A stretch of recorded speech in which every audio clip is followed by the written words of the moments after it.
Hi, this is Hadas from Canva, and in this video, I'd like to introduce to you the Magic Expand. I couldn't be more excited than to introduce this to you.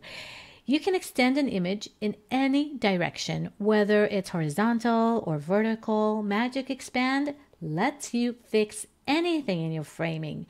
You can save so much time just using the Magic Expand. So let's jump in and I'll show you exactly how it's done. So let's say I have this photo, but I really want to post it as a story on Instagram. So I need it vertical, 9 by 16. All I have to do is just click on the photo, go up here to edit photo, and there you find the Magic Expand. It's a pro feature, therefore you need to have a pro account, and then you choose the size. You can have a 9 by 16, 16 by 9, 3 by 4, 1-on-1, numerous options. Let's do a 9 by 16.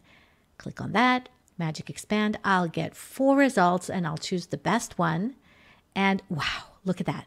So let's see what I have. Number 1, and here's another option as if I'm standing underneath a bridge. Wow, look at that. Let's go with number 3, 4, and now you can just place it in your design. Let's say I'm going to take a frame and just drag it into a frame. Now I want to show you the opposite option.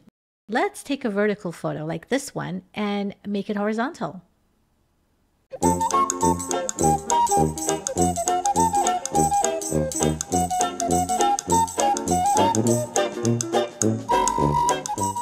So if you want to play around with this, you need a pro account. Therefore, I'm happy to give you 45 days for free, no strings attached. Just scan this QR code or click on the links at the bottom of this video. I'll see you all in the next one. Bye for now.